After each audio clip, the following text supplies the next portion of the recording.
देखिए, जन्मपत्री में जो इफ़ेक्ट आता है, सबसे पहले वार का इफ़ेक्ट क्या आता है, इसको समझते हैं। नोट करते जाइएगा कि जन्म वार का स्वामी, यानी कि जिसका जन्म जिस वार को हुआ है, उसका स्वामी जन्मपत्री में जिस राशि में स्थित है। जन्म वार का स्वामी जन्मपत्री में जिस राशि में स्थित होगा, उस राशि का वार स्वामी आपके पूर्व जन्म के, इस जन्म के रुके हुए कार्यों को पूर्ण कराएगा। और वो वार अति महत्वपूर्ण होगा। जैसे मान लीजिए किसी की पंचांग के अनुसार उस किसी भी व्यक्ति का जन्म मान लीजिए बृहस्पतिवार को पड़ गया। अब बृहस्पतिवार जो है उसके वार का स्वामी बृहस्पति हो गया। अब जन्मपत्री में बृहस्पति किस राशि में बैठे हैं, सबसे पहले हमें ये देखना पड़ेगा। मान लीजिए उस व्यक्ति के बृहस्पति सपोजली बैठे हैं वृष राशि में। तो वृष राशि का जो वार है वो शुक्रवार है और उसके स्वामी जो है शुक्र है ही है। अब यहाँ पर 2 चीज़ें मिलेंगी हमें, यानी कि पहली चीज़ क्या हमने ढूँढी कि जन्म वार का स्वामी जन्मपत्री में किस राशि में स्थित है। अभी किस भाव में स्थित है इस बात से मतलब नहीं है, केवल राशि को पकड़ेंगे बस केवल। उस राशि को हमने पकड़ा, मान लीजिए बृहस्पतिवार का जन्म है और बृहस्पति वृष राशि में बैठे हुए हैं। तो सबसे पहले हमें मिली वृष राशि और उसके स्वामी मिले हमको शुक्र। अब यहाँ पर हमको ये इंडिकेशन हो गया कि शुक्रवार और शुक्र ये ऐसी कंडीशन है जो हमारे रुके हुए कार्यों को पूर्ण कराएगी। ऐसा कहा जाता है कि पूर्व जन्म के रुके हुए कार्य उस दिवस में पूरे होंगे और उस ग्रह के माध्यम से पूर्ण होंगे। ठीक है ना? ये एक पॉइंट जो है जिसमें हमें वार और स्वामी एक नया वार, एक नया स्वामी मिलेगा। क्योंकि जन्म वार, आप समझ लीजिएगा जन्म वार, जन्म नक्षत्र ये जो होते हैं ये बहुत ज़्यादा पावरफुल नहीं माने गए हैं। लेकिन ये जहाँ पर बैठते हैं उसकी अपनी पावर उसको दे देते हैं ये। और जिसको पावर अपनी मर्ज कर देते हैं वो बलवान हो जाता है। जब आप नक्षत्रों के फलित में Recording in progress. जब आप नक्षत्रों के फलित में आएँगे तो आप देखेंगे उस समय कि जो जन्म नक्षत्र है उनकी क्या पोज़ीशन होती है। उससे ज़्यादा बली दूसरे नक्षत्र हो जाते हैं। क्यों? क्योंकि वो अपनी पावर ट्रांसफ़र कर देते हैं। इसी प्रकार क्या होता है जन्म वार में ये कहा गया कि जिस राशि में जन्म वार का स्वामी स्थित है, उस राशि का स्वामी और वो जो है वार, दोनों ही पूर्व जन्म के रुके हुए कार्य और इस जन्म के रुके हुए कार्य जो है वो पूर्ण कराएँगे। एक पॉइंट ये मिलता है। दूसरा पॉइंट ये आता है जन्मवार के विषय में कि जन्मवार का स्वामी ग्रह जन्मपत्री में जिस भाव में स्थित होंगे। अब देखिए भाव की बात आ जाती है। मान लीजिए बृहस्पति की हम चर्चा कर रहे थे कि किसी व्यक्ति का जन्म बृहस्पतिवार को है, तो बृहस्पति किस भाव में स्थित हैं? जिस भाव में स्थित है, उस भाव का शुभ फल प्राप्त होगा। यहाँ अशुभता की बात उन्होंने नहीं कही है। केवल शुभ की बात कही है कि चाहे वो भाव अगर छठे भाव में भी है, तो छठे भाव से नौकरी देखते हैं, तो नौकरी का शुभ फल प्राप्त होगा। कोर्ट कचहरी बीमारी की वहाँ कोई बात नहीं की गई है। अष्टम भाव है, तो विदेश, ऑकल्ट साइंस इन चीज़ों की बात की गई है और जो है कहीं न कहीं धन की भी बात की जाती है, अच्छे ससुराल की बात की जाती है। तो ये चीज़ें जो हैं, जिस भाव में भी होगा, उस भाव का अच्छा फल मिलेगा ज़रूर कि जन्मवार का स्वामी ग्रह जन्मपत्री में जिस भाव में स्थित होगा, उस भाव का शुभ फल अवश्य मिलेगा।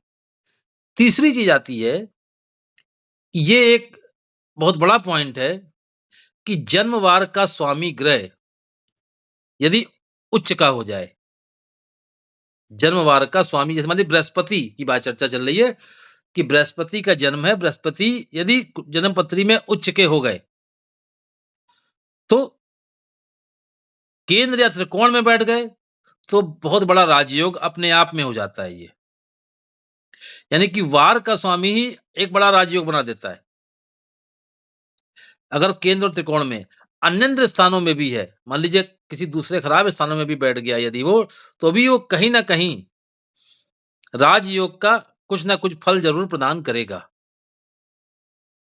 ये निश्चित बात है, किसी न किसी रूप में। तो क्या हो गया कि हमें 3 पॉइंट मिलते हैं। पहला मिला जन्म वार का स्वामी ग्रह जन्मपत्री में जिस राशि में स्थित होगा, उस राशि का वार स्वामी पूर्व जन्म के और इस जन्म के कार्यों को पूर्ण कराएगा। दूसरा होता है जन्म वार का स्वामी ग्रह जन्मपत्री में जिस भाव में स्थित होगा, उस भाव का शुभ फल अवश्य मिलेगा। और तीसरा हो गया कि जन्म वार का स्वामी यदि ग्रह यदि उच्च का हो जाए और केंद्र और त्रिकोण में यदि स्थित है तो बहुत बड़ा राजयोग होता है। यदि अन्य स्थानों पे है तो भी वो राजयोग का कुछ ना कुछ फल प्रदान जरूर करेगा। और यही चीज समझिए क्या होती है जब इस जन्म वार का स्वामी मान लीजिए उच्च का होकर के कोई अच्छे योग बना देता है तो भी उसका अच्छा फल प्राप्त होता है। अब इसमें एक पॉइंट और है, मान लीजिए ये तो हमने बता दिया कि अच्छे योग अच्छे चीज हो गए, लेकिन मान लीजिए जन्म वार का स्वामी बृहस्पति यदि मकर में बैठ गए और नीच के हो गए, तो कहीं ना कहीं क्या होता है कि वो जो है उसकी जो पावर होती है कहीं ना कहीं कम हो जाती है। या मान लीजिए 6, 8, 12 में बैठ जाते हैं तो कम हो जाती है। तो ये कहा जाता है कि कुछ नहीं करना है इसमें, जिस राशि में जन्म वार का स्वामी नीच का हो गया है या मान लीजिए जो है 6, 8, 12 में जहां पर भी बैठा है वहां पर जो राशि पड़ी है उस राशि की संख्या के अनुसार उस ग्रह की वस्तुओं का उस वार को दान करा देना चाहिए। कैसे मान लीजिए, जैसे मान लीजिए सपोजली कि 10वें घर में वार स्वामी बृहस्पति नीच के हो गए, तो नीच का क्या कौन सी राशि होती है? 10 नंबर की राशि।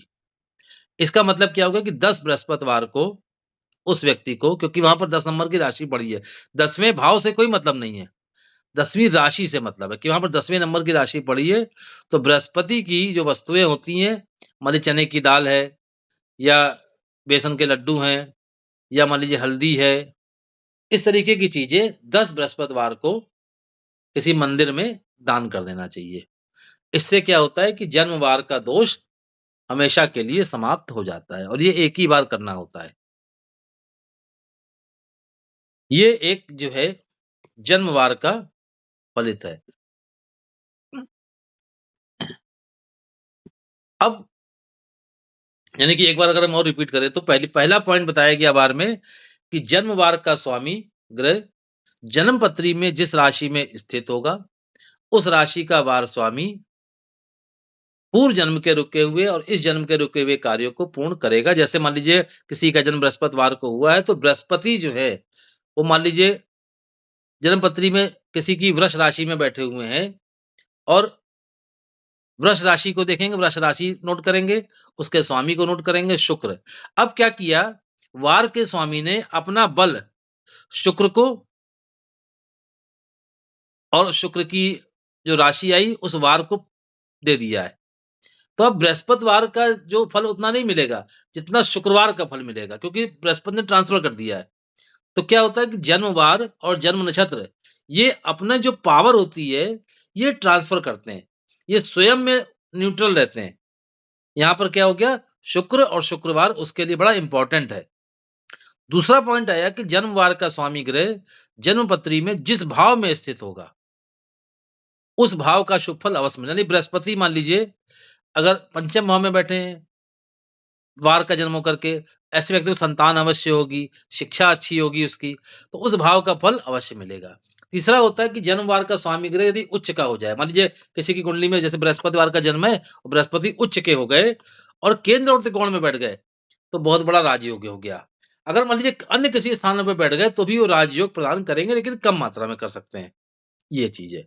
और जो मेन पॉइंट आया था चौथा, यदि जन्म वार का स्वामी नीच का हो जाए या मान लीजिए 6, 8, 12 भाव में बैठ जाए तो उस राशि की संख्या के अनुसार उसके उसके जन्मवार को उस ग्रह की वस्तुओं का दान कर देना चाहिए। ये 4 पॉइंट वार के विषय में आए। अब हम आते हैं तिथि के विषय में। अभी इसमें किसी को अगर कुछ पूछना हो तो इसी समय पूछ लें। कुछ पॉइंट ना समझ में आया हो तो।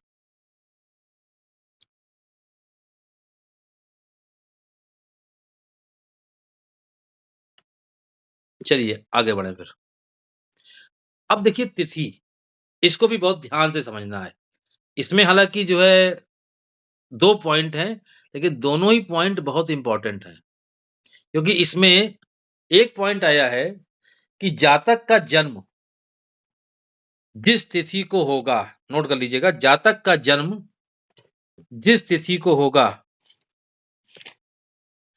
उस तिथि के समूह में जो तिथियां पड़ रही हैं, उसमें महत्वपूर्ण कार्य होने की संभावना अधिक होती है। जैसे मान लीजिए, फिर से नोट कर लीजिए, जातक का जन्म जिस तिथि में होगा, उस तिथि के समूह में महत्वपूर्ण कार्य होने की संभावना अधिक होती है। जैसे मान लीजिए, किसी व्यक्ति का जन्म प्रतिपदा में हुआ, तो पीछे हमने आपको नोट कराया था कि 1, 6, 11 नंदा तिथि होती हैं। मान लीजिए किसी व्यक्ति का जन्म प्रतिपदा तिथि में हो गया, तो उसका जो ग्रुप है, वो ग्रुप क्या है? 1, 6, 11। आप पीछे के नोट्स उठाएँगे, आपको मिलेगा 1, 6, 11, यानी कि उस व्यक्ति का जन्म नंदा तिथि में हुआ है, कुल मिला के समझिए। अब जो पूरी नंदा तिथि है, 1, 6, 11, ये पूरी की पूरी उसके लिए इम्पोर्टेंट है। केवल प्रतिपदा ही इम्पोर्टेंट नहीं है। हो सकता है प्रतिपदा में उसको उतना लाभ ना मिले, जितना षष्ठी में और एकादशी में मिल जाए।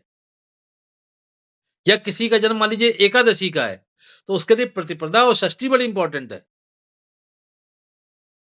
किसी का जन्म षष्ठी तिथि में हो गया, उसके लिए प्रतिपदा और एकादशी बड़ी इम्पोर्टेंट है।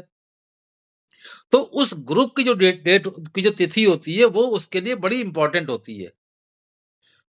उस तिथि में उसको अच्छे फल मिलने की संभावना कई गुना बढ़ जाती है। अगर मान लीजिए किसी कारण ऐसा हो रहा है कि वो तिथियाँ में उसको उतना फल नहीं मिल रहा है, तो कहीं न कहीं फिर इसके लिए ये होता है कि उसकी छोटी-छोटी सी रेमेडी करने उन तिथियों की, तो आपको लाभ मिलना चालू हो जाएगा।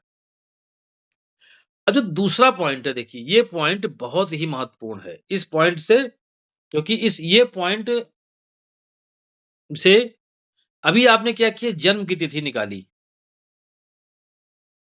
लेकिन एक ऐसी भी तिथि होती है, जो बिल्कुल आप समझिए कि गर्भ की तिथि कही जाती है, कि जिस तिथि में जातक गर्भ में आया और गर्भ में आते ही उसको क्या जो दोष लगा है, उस दोष की निवृत्ति के लिए ये तिथि निकाली जाती है। बहुत इम्पोर्टेंट चीज़ है, आपने हो सकता है अभी तक नहीं सुनी होगी ये, क्योंकि जब हम बनारस से जो है एक रिसर्च का कोर्स कर रहे थे बनारस से, तो बनारस के जो विद्वान थे, जो वहाँ के आचार्य थे, वो तो पूरी मतलब संस्कृत में और जो है बड़े ग्रंथों से करते थे। तो तब हमने वहाँ पर गर्भ कुंडली बनाना सीखा था और वो जो गर्भ कुंडली बनती थी, उस गर्भ कुंडली को बनाने का सिर्फ़ औचित्य ये होता था कि उससे हमें ये पता चलता था कि जो पीछे का कोई दोष है, वो दोष निवृत्ति का क्या निवारण है और कैसे करना चाहिए और कब करना चाहिए। ये आचार्यों ने वहाँ के हमको सिखाया, वहाँ के विद्वानों ने सिखाया। बहुत मतलब बनारस के तो विद्वान आपको पता है कि बहुत थे।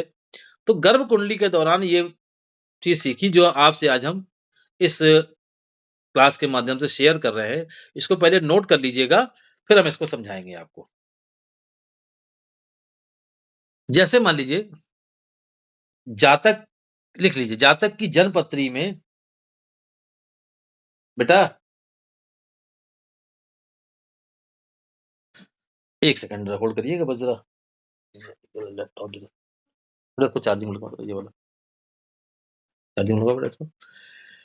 कहते हैं कि जातक की जन्मपत्री में सूर्य स्थित राशि की संख्या, जातक की जन्मपत्री में सूर्य स्थित राशि की संख्या, कॉमा चंद्रमा स्थित राशि की संख्या तथा जन्म तिथि की संख्या को जोड़कर,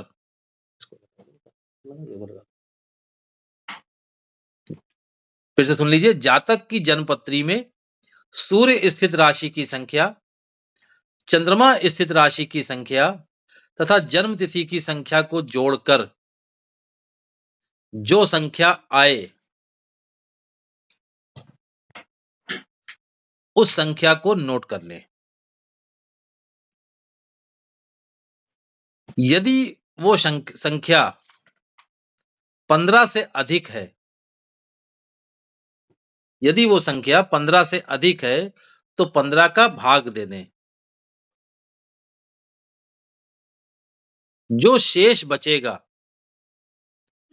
वो उस जातक की गर्भ की तिथि है कि वो गर्भ में आया उस समय। देखिए कितना रहस्यमय हमारा ये मतलब सिद्धांत है और रहस्यमय कितना ये ग्रंथ है, कितना बड़ा ज्ञान है ये कि आपको पता चल रहा है कि गर्भ की तिथि आप जान सकते हैं किसी भी व्यक्ति की जन्म पत्री से। फिर से समझ लीजिए, इसको समझाते हैं अभी फिर से कि जातक की जन्म पत्री में सूर्य स्थित राशि की संख्या, चंद्रमा स्थित राशि की संख्या तथा जन्म तिथि की संख्या को जोड़कर जो संख्या आए, मान लीजिए वो संख्या सपोजली 15 आती है और 15 से आपने भाग दे दिया और शेष बचा 0, तो जो शेष 0 बचा है उसको 1 ही माना जाएगा। ये भी नोट कर लीजिए, उसको 1 माना जाएगा। यदि शेष 0 बचता है तो उसे 1 माना जाएगा।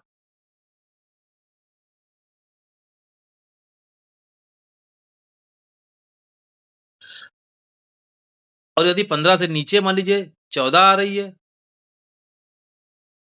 सॉरी अभी आप अभी सॉरी अभी आपने एक चीज़ लिखी कि एक एक हमने बताया आपको, वो 1 नहीं वो 15 ही मानी जाएगी। अगर शेष 0 बचता है, 15 मान लीजिए आता है, 15 से भाग देते हैं और शेष 0 आता है तो उसको 15वीं तिथि मानी जाएगी, 15वीं मानी जाएगी। और ये देख लिया जाएगा, नोट कर लीजिए, ये देख लिया जाएगा कि उस जातक का जन्म शुक्ल पक्ष का है या कृष्ण पक्ष का। 15 आने पर यदि जातक का जन्म शुक्ल पक्ष का है तो उसे पूर्णिमा माना जाएगा। यदि जातक का जन्म कृष्ण पक्ष का है तो उसे अमावस्या माना जाएगा।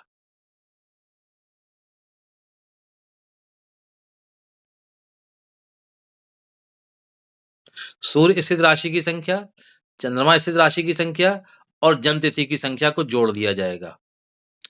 जोड़ने पर जो गुरुजी आ रहा, नमस्ते, पूनम बोल रही हूँ। जी इसमें थोड़ा-सा एग्ज़ाम्पल से बता सकते हैं क्या? अभी थोड़ा अभी समझा सकते हैं इस चीज़ को? अभी हम एग्जांपल पे ही आ रहे हैं आगे। अच्छा, अभी हम आगे एग्जांपल पे ही आ रहे हैं किसी मतलब पटरी पे अभी अगर हमें कैसे देखना है, कैसे नहीं एग्ज़ाम्पल नहीं करना है? अभी अभी हम आपको केवल लिखा रहे हैं, अभी हम नीचे एग्जांपल पे ही आ रहे हैं बस, है ना? आप नोट कर लीजिए एक बार, फिर हम एग्जांपल पे आ रहे हैं अभी, ठीक है ना? तीनों की संख्याओं को जोड़ देंगे। यदि संख्या मान लीजिए 15 से कम है तो फिर भाग नहीं देंगे। फिर वही जैसे हमारी 14 आ रही है, 13 आ रही है, 12 आ रही है तो वो तिथि अपनी द्वादशी, त्रयोदशी, चतुर्दशी कुछ भी आ जाएगी। अगर भाई जब ये 15 आ रही है, मान लीजिए 15 से, तो 15 से फिर 15 से भाग देने का कोई मतलब नहीं है क्योंकि 15 ही आ रही है वो। तो अगर जातक का जन्म शुक्ल पक्ष का है तो उस 15 को जो है वो पूर्णिमा मान लेंगे। अगर कृष्ण पक्ष का है तो उसे अमावस्या मान लेंगे। 15 से ऊपर है मान लीजिए तो भाग देंगे तो जो शेष बचेगा 1, 2, 3, 4 उसी हिसाब से वो तिथि हो जाएगी। इस प्रकार उस जातक की गर्भ की तिथि निकल आएगी। जैसे मान लीजिए किसी की कुंडली में सूर्य एक एक जो जन्म पत्री बना लीजिए, एक जन्म पत्री बना लीजिए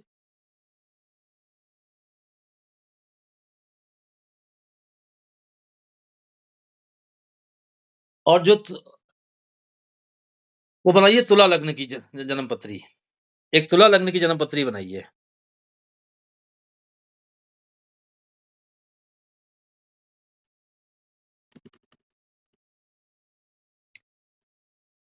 7, 8, 9, 10, 11, 12, 1, 2, 3, 4, 5, 6, 7 इस तरीके से आप तुला लग्न की जन्मपत्री बनाइए। वृश्चिक राशि में वृश्चिक राशि में यानी कि सेकंड हाउस में चंद्र, राहु और मंगल बैठे हैं। वृश्चिक राशि में सेकंड हाउस में चंद्र, राहु, मंगल बैठे हैं। थर्ड हाउस में सूर्य बैठे हैं।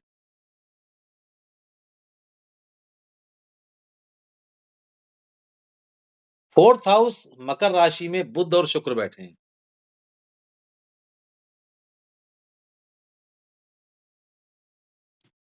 फिफ्थ हाउस कुंभ राशि में बृहस्पति बैठे हैं।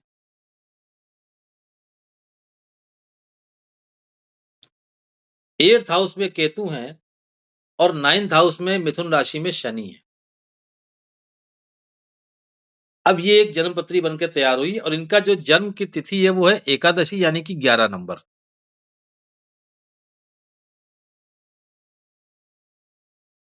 अब देखिएगा बन गई आपकी जन्मपत्री। अब आगे इसको समझते हैं जरा।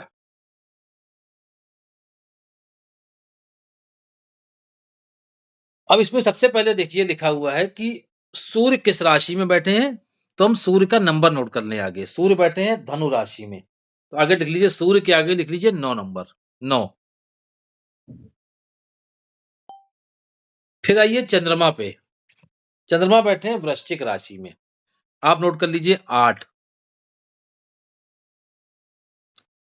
और जन्म तिथि है एकादशी यानी कि 11 नंबर।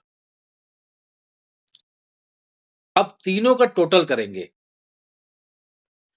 9 + 8 + 11, तीनों को जोड़ने पर आएगा 11, 9, 20, 8, 28 आ गया।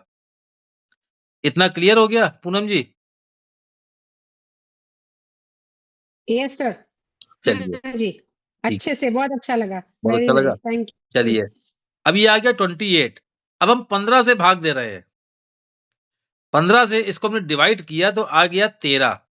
शेष कितना बचा? भाग मीन्स डिवाइड, डिवीजन करना। हाँ हाँ, जब हम 15 से डिवीजन करेंगे इसका ओके। तो इसका जो शेष आएगा वो 13 आएगा। भागफल 1 आएगा, शेषफल 13 आएगा। अब यानी कि यहां पर जो 13वीं तिथि आ गई, त्रयोदशी आ गई। कौन सी तिथि आ गई? ये आ गई त्रयोदशी। अब त्रयोदशी आने पर जो है 1 सेकंड मत होल्ड करिए, 1 सेकंड मत होल्ड करिए। गुरुजी ये तो 1.86 आ रहा है डिवाइड कर रहे नहीं, हैं नहीं, तो। नहीं, नहीं, ऐसा नहीं होता 1/8 आपको देखिए क्या करना पड़ेगा।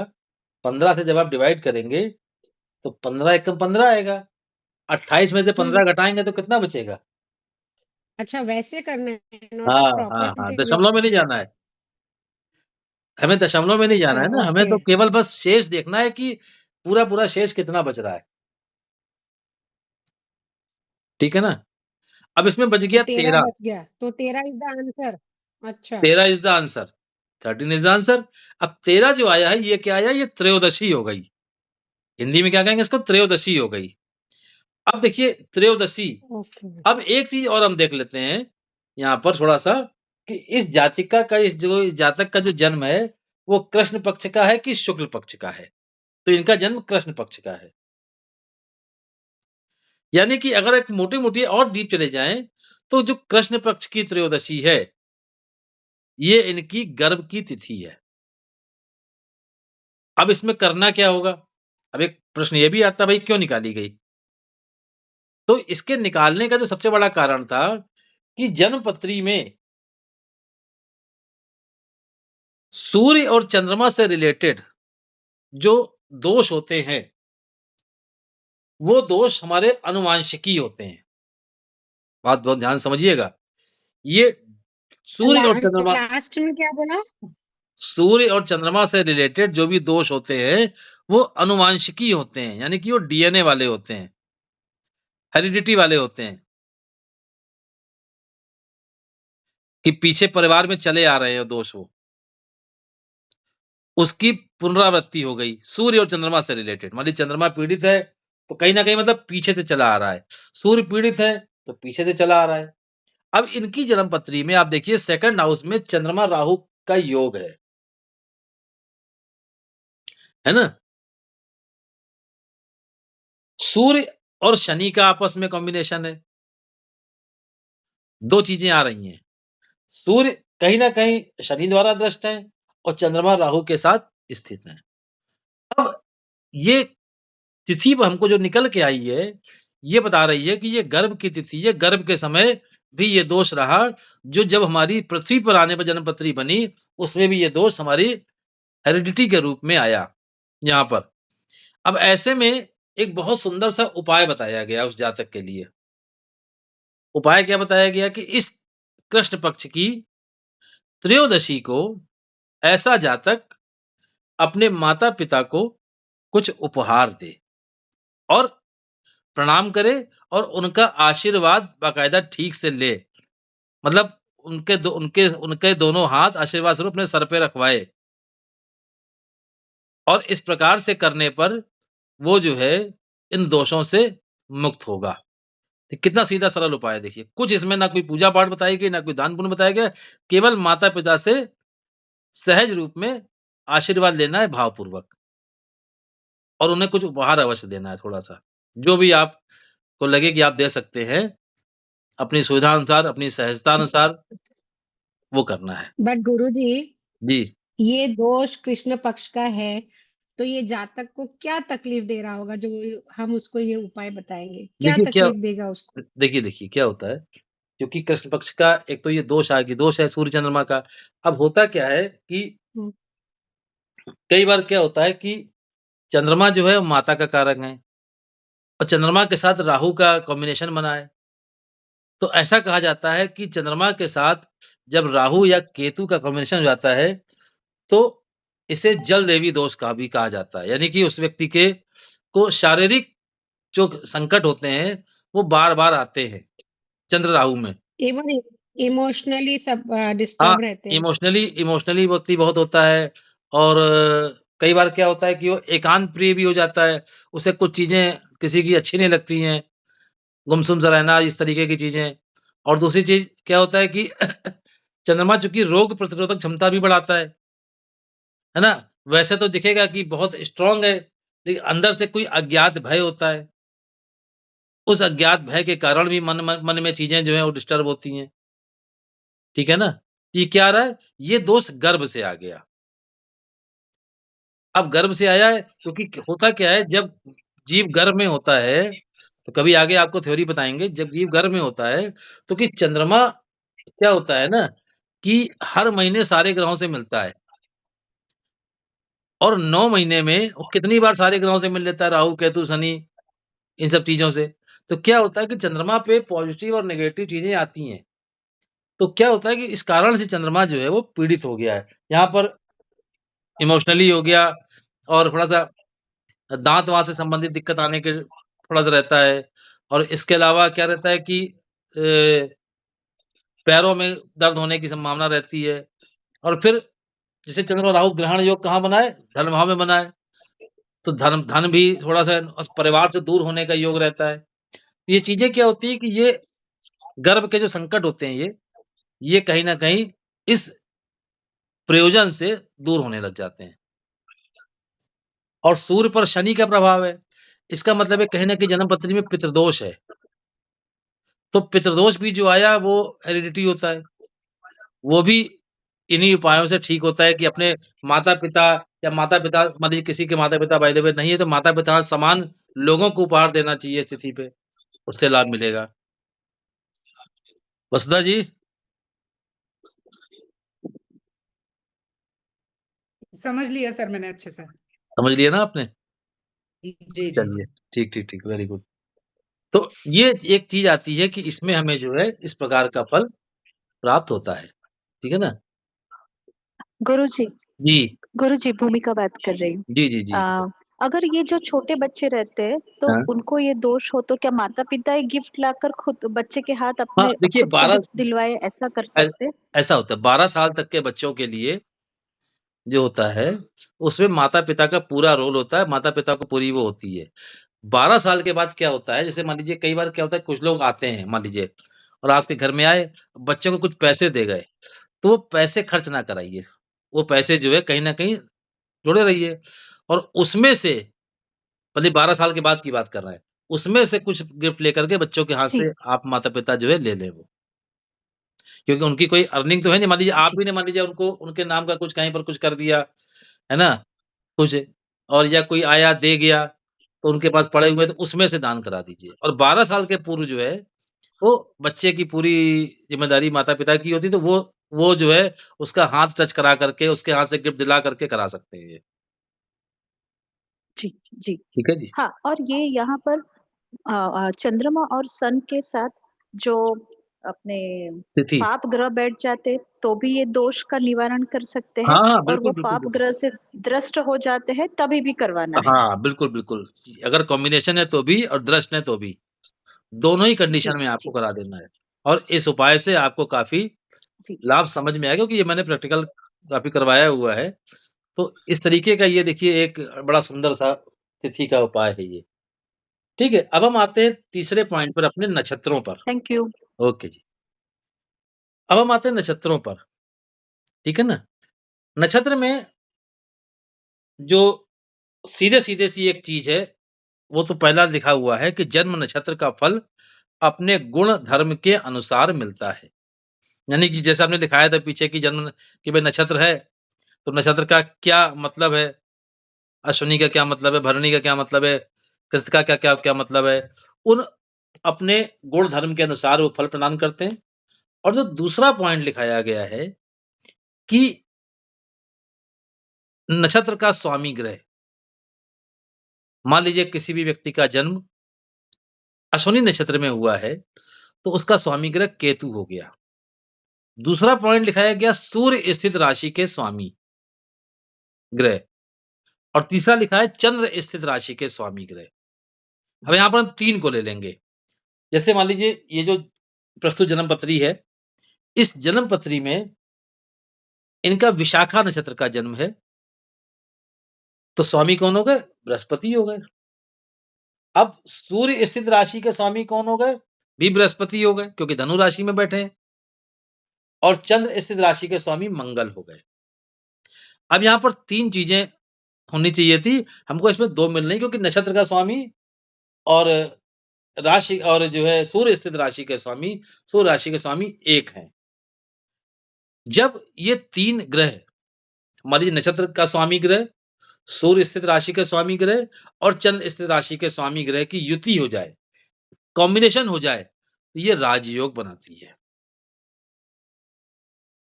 फिर नोट कर लीजिए, नक्षत्र का स्वामी जन्म नक्षत्र का स्वामी ग्रह, सूर्य स्थित राशि के स्वामी ग्रह और चंद्र स्थित राशि के स्वामी ग्रह का कॉम्बिनेशन की युति राजयोग बनाती है। अब मान लीजिए किसी में क्या नक्षत्र के और सूर्य स्थित राशि के स्वामी एक हो गए, तो उसमें 2 को देख लेंगे। अगर मान लीजिए कई बार क्या होता है तीनों के एक ही हो जाते हैं कई बार, एक ही राशि में बैठे हैं, एक ही नक्षत्र में बैठ गए, तो उसमें फिर क्या होता है राजयोग की स्थिति नहीं बनती है। बस ये देख लेते हैं कि केंद्र और त्रिकोण में बैठे हैं तो अच्छा फल करेंगे या किसी के साथ कुछ शुभ योग बना रहे हैं तो अच्छा फल करेंगे। जैसे आप देखते हैं कि जो आपने एक सुना होगा शब्द कि ये व्यक्ति घोर मंगली है। एक होता है ना मंगली है, एक होता है कि भाई सामान्य मंगली, एक होता है घोर मंगली। तो जो घोर मंगली की जो डेफिनेशन आती है वो कैसे आती है कि जब घोर मंगली में हम 3 चीज़ों को देखते हैं, लग्न कुंडली से, चंद्र कुंडली से और शुक्र कुंडली से। चाहे मेल की कुंडली चाहे फीमेल की कुंडली हो। अब मालूम पड़ा हमने देखा कि कोई जातक है, वो लग्न कुंडली से मांगलिक है मान लीजिए, लेकिन चंद्र कुंडली से नहीं है और शुक्र कुंडली से भी नहीं है। शुक्र कुंडली का मतलब ये है कि शुक्र को लग्न में बैठा दीजिए और वहाँ से मंगल की स्थिति देख लीजिए। 12वें भाव में, लग्न में, चौथे भाव में, सप्तम में, अष्टम में तो नहीं है। तो क्या होता है कि मान लीजिए कोई केवल लग्न की कुंडली से है, तो उसकी कुंडली मांगलिक ज़रूर है, लेकिन कहीं न कहीं उसकी कुंडली में बहुत सारी संभावनाएँ ऐसी हैं, जो कि मंगल ठीक होने की स्थिति में होता है। मान लीजिए कोई व्यक्ति मंगल को लग्न कुंडली से मांगलिक है और साथ ही चंद्र कुंडली से भी मांगलिक हो गया मान लीजिए, तो क्या हो गया? डबल मांगलिक हो गया। मंगल का प्रभाव और बढ़ जाएगा। ऐसे ही मान लीजिए कोई व्यक्ति शुक्र कुंडली से भी मांगलिक हो गया, तो ये इसे कहते हैं घोर मंगली, जब तीनों कुंडली से मांगलिक हो जाता है व्यक्ति। तो फिर ऐसी स्थिति में जो है, कुछ विशेष उपचार की और इसके अलावा और भी सामने पक्ष की जन्म पत्री को ठीक से देखना, इसका हमारा अपना जो है दायित्व बन जाता है ज्योतिषी का। तो जब हम मांगलिक देखें, तो इन तीनों पर ज़रूर विचार करें कि इन तीनों की पे कैसे आ रहा है। अब देखिए आगे बात करते हैं हम लोग योग तो की। गुरुजी जी। गुरुजी तो सभी पत्रियों में मंगल की पोजीशन 1, 4, 8, 12 और 7 ऐसे देखनी है हाँ, या सब में अलग-अलग सर? बिल्कुल प्लेसमेंट वही रहेगी। प्लेसमेंट वही रहेगी, केवल जैसे हमने लग्न से देखा, ऐसे हम चंद्र कुंडली से देख लेंगे। लग्न में चंद्र को बैठा देंगे, चंद्र कुंडली से देख लेंगे। ऐसे हम शुक्र जहाँ बैठे हुए हैं, उसी भाव से शुक्र कुंडली को देख लेंगे कि 1 4 8 कि 12 1 4 7 8 जी। है ना? उस हिसाब से हमें जो है क्या होता है कि ग्रहों की एक्चुअली स्थिति पता चल जाती है कि हाँ भाई, ये ग्रह वास्तव में बहुत ज़्यादा जैसे मान लीजिए मंगल है, वही मंगल क्या करता है? व्यक्ति को आईपीएस बना देता है। वही मंगल क्या करता है? व्यक्ति को एक जो है इंस्पेक्टर बनाता है, वही दरोगा बनाता है, वही कांस्टेबल बनाता है, वही मंगल होमगार्ड बनाता है और वही मंगल सिक्योरिटी गार्ड बना देता है व्यक्ति को। है मंगल, तो ये देखना पड़ता है कि उसकी पावर जो है व्यक्ति को कितनी मिल रही है। हैं सब मंगल के कार्य, ठीक है ना? अब देखिए हम बात करते हैं योग की, कि योग की स्थिति क्या है? अब देखिए योगों के बारे में केवल इतना मिला है कि जो अच्छे योग होते हैं, जिन अच्छे योगों में जातक का जन्म होता है, वो जन्म पत्री के शुभ योगों के फलों में वृद्धि कर देते हैं। मान लीजिए किसी व्यक्ति का जन्म शुभ योग में हो गया और कुंडली में कोई अच्छे योग पड़े हुए, गजकेसरी योग पड़ा हुआ है या किसी प्रकार का कोई योग, पंच महापुरुष में रोचक योग पड़ा हुआ है, शश योग पड़ा हुआ है, किसी प्रकार के योग पड़े हुए हैं, उन योगों के फलों को और बढ़ा देगा, उसका काम यही होता है। कोई भी शुभ योग है, जिस में जन्म हो गया, वो जन्म पत्री के अच्छे योगों को बढ़ा देगा और जो अशुभ योग हैं, उनमें जन्म हो गया तो उसमें वो शुभ योगों को साइलेंट कर देता है। अशुभ योग क्या करते हैं? शुभ योगों को साइलेंट करते हैं और कहीं न कहीं अपने गुण धर्म के अनुसार उस जातक के के जीवन में वो नेगेटिविटी एक वो नेगेटिव ऊर्जा फ्लो करते हैं और उसको उसका फल मिलता है। ये एक योग के बारे में कहा गया और देखा भी गया है कि कई सारी कुंडलियों में हमने पीछे ही बताया था आपको कि बहुत सारे योगों में देखा गया है कि हाँ भाई, ये फल उससे प्राप्त हुआ है। जैसे कि अभी हम कल एक कुंडली देख रहे थे, आज ही देख रहे थे बल्कि, तो उस कुंडली में वो बच्चा यूपीएससी की तैयारी कर रहा है। पहले उसने बीटेक किया। देखिए बीटेक किया, बीटेक करने के बाद उसने जो है एमबीए किया, यूपीएससी की तैयारी करी। अब यूपीएससी की तैयारी में टाइम निकाला, जब उसमें नहीं हो पाया तो वो भाई साहब जो है वो एलएलबी कर रहे हैं। अब कुल मिला के क्योंकि उसका जन्म हुआ व्यतिपात योग में, लखनऊ के लोग हैं, व्यतिपात योग में ज जन्म हुआ। अब क्या हो गया, ये भटकाव हो गया। ये कर लें, ये कर लें, ये कर लें, ये क्या हुआ? ये क्या हो गया कि उसके अंदर लगन है करने की, शिक्षा बहुत उत्तम है, कोई शक नहीं है, टैलेंटेड बच्चा है, सब चीज़ें हैं, लेकिन वो योग क्या कर रहा है, उसको भटका रहा है, कि आज तुमने ये नहीं किया, तो इसमें से तो एक लक्ष्य जो होता है ना, उस लक्ष्य की प्राप्ति नहीं हो पा रही है। लक्ष्य की प्राप्ति कौन कराता है? जब योग अच्छा होगा, तो अपने आप व्यक्ति को मिल जाएगा। जैसे कि हम आपको बताएँ, हमारे रिलेटिव हैं लखनऊ में, हमारे साधु साहब लगते हैं, उनका बेटा, अभी उसने 2 साल पहले यूपीएससी क्लियर किया और आईएएस हो गया, पंजाब में इस समय है वो, और 2 साल पहले की बात है और उसकी कुंडली में उसका सिद्ध योग का जन्म था। यानी कि सीधे-सीधे आ रहा था कि ये जिस काम को करेगा ये सिद्ध हो जाए, और बहुत कम उम्र में उसने कर लिया, मात्र 23 साल की उम्र में वो आईएएस हो गया वो। और जन्मपत्री में, उसकी जन्मपत्री में कभी हम डिस्कस करेंगे आपसे, 3 ग्रह ऐसे हैं जो 12वें भाव में बैठे हुए हैं। आप समझिए 12वें भाव में बैठे हुए उसके, और जिसको देख करके लोग कहते हैं कि ये तो ये इस तरीके का हो जाएगा, उस तरीके का हो जाएगा। लेकिन जब पंचांग की स्थिति देखते हैं तो बड़ी अच्छी पाई जाती है। तो क्या होता है कि कई बार जो ये योग होते हैं, इनको हमें ज़रूर देखना चाहिए, इनको अवॉइड नहीं करना चाहिए। क्योंकि अगर हम इसको अवॉइड करेंगे तो कहीं न कहीं हम अपने जीवन के बहुत सारे समय को अवॉइड कर रहे हैं। तो आज हमने उनको जब इस चीज़ को बताया कि भाई ये चीज़ें निकल के आ रही हैं, आप थोड़ा इस पे काम करोगे तो इस बच्चा ये सेटअप हो जाएगा ये। क्योंकि इसकी कुंडली के कुछ योग अच्छे हैं, लेकिन वो उसको फल नहीं मिल रहा है। तो इसलिए योगों को देखना भी बड़ा आवश्यक होता है। अब एक लास्ट चीज़ आती है इसमें करण।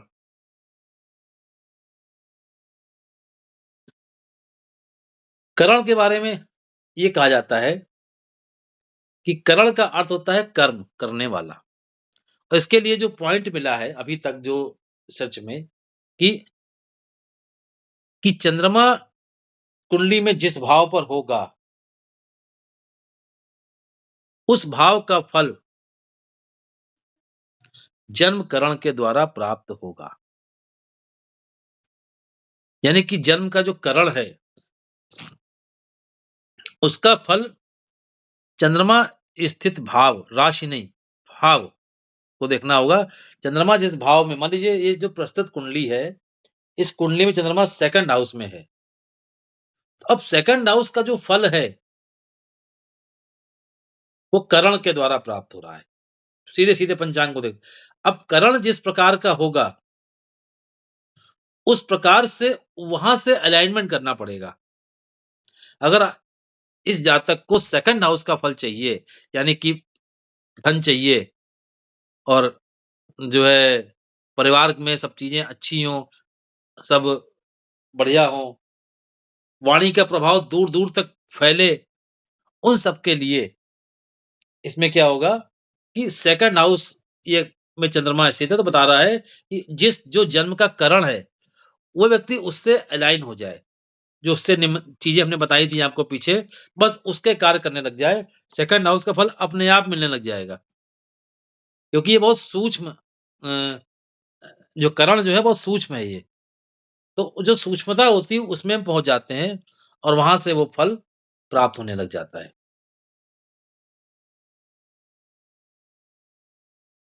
इतना क्लियर हुआ आपको सबको? जी सर, तो इसमें बालव करण था ना? बालव तो करण था। बालव करण था। आप बताइए कि कैसे लाइन हुए? कुछ नहीं, बच्चों को कुछ उपहार देना चालू कर दीजिए थोड़ा-सा। बस बच्चों को थोड़ा-सा जो अपने साथ बिठा लिए, बच्चों के जैसे क्या होता है, बच्चों के साथ बच्चा बन जाइए। बस कुल मिला के समझिए आप। बच्चों के साथ अच्छा। थोड़ा बच्चे बन जाइए। बच्चों की बात को सुनिए। मतलब बच्चे ये नहीं कि अपने ही बच्चे हों। जैसे बाहर के मतलब बच्चे होते हैं, थोड़ा-सा बच्चों के साथ थोड़ा-सा घुल-मिल गए, थोड़ा-सा। तो बस वो बच्चों के साथ बच्चा बन जाना है, वही अलाइनमेंट है। उन्हें कुछ उपहार दे दिया, कुछ कर दिया, तो बस उसी में जो है वो जो प्रसन्नता होगी, उससे जो एनर्जी निकलेगी, वो करण आपका काम करने लग जाएगा बढ़िया। जी, समझ गई। ठीक है ना? आज हमने आपको ही ले लिया। ये पत्रिका मेरी है जिसपे अभी आज सर ने सारी बात करी है। वैसे सर ये सारे जितने लोग बैठे हैं ना, सबको मालूम है मेरी। सबको मालूम है ना? हाँ।